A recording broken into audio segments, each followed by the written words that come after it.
okay, let it out. Let it out. We're now on the go!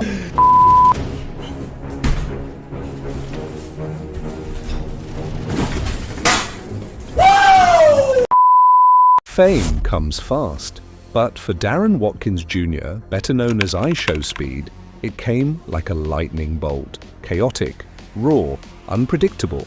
From a bedroom setup in Cincinnati to becoming one of the most talked about names on the internet, his journey is anything but ordinary. But before we jump into this topic, please make sure to hit the subscribe button and like the video before the screams, the memes, and the meteoric rise. Darren was just a kid trying to escape the noise of the world. Born in Cincinnati, Ohio, life wasn't always kind. A single mom working hard, a young kid looking for connection in a world that didn't always understand him.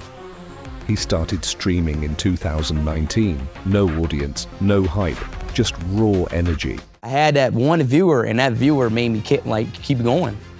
And each day and more, week 2, I started averaging 4 viewers. Week 3, 8 viewers. Week 4, 20 viewers. So on and so on and so on. So then my sophomore year,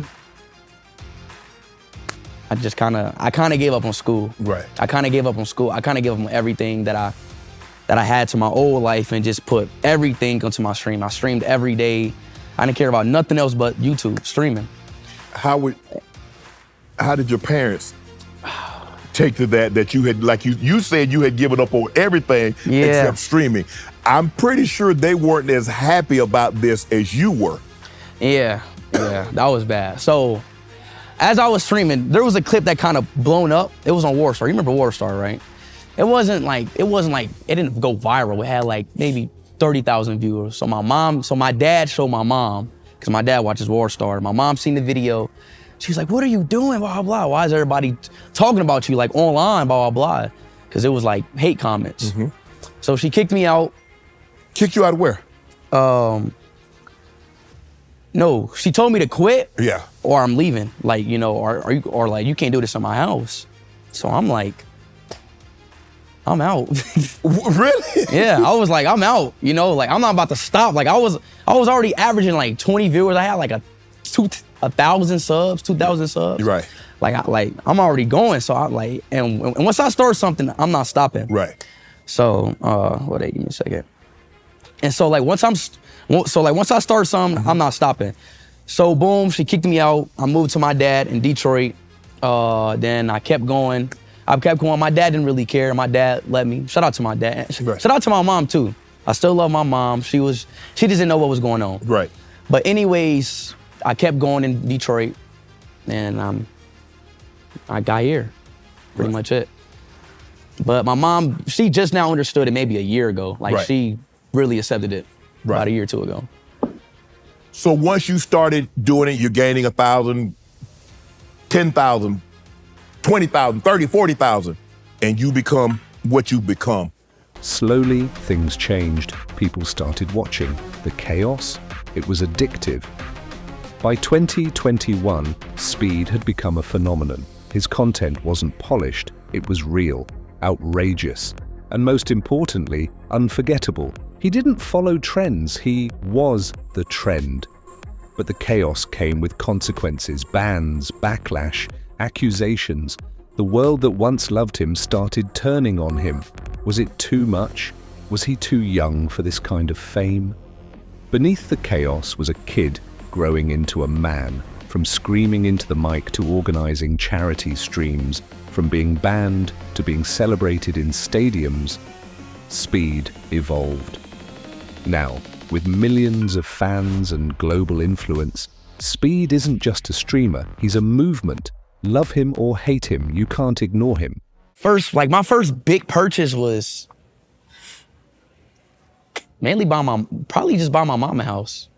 That's probably like I was never like a guy like, oh, I wanted a chain, or I wanted that clothes, or I wanted this and that. You're not a car guy, jewelry guy. And plus I was 16. I didn't know what to do. Right.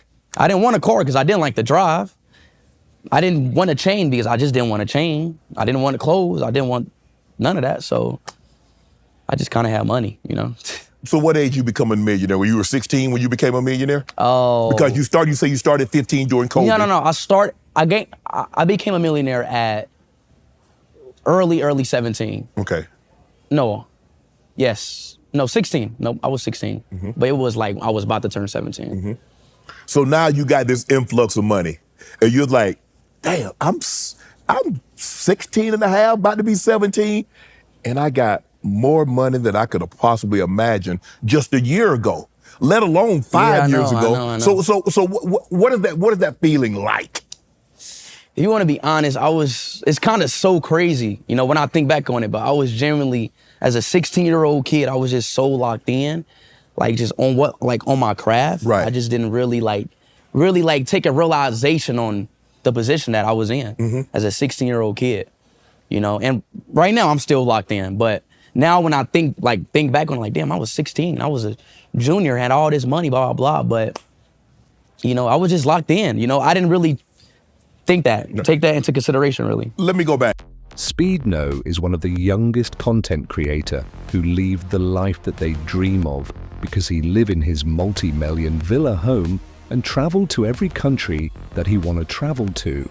This all happened because he exhazed the dream life that he wanna live. He screamed, he failed, he rose, and he conquered. This is not just the story of IShowSpeed, it's the story of every young dreamer who dared to be different. Big heart, and I want to help, and my team's like, Shannon, you can't save the world.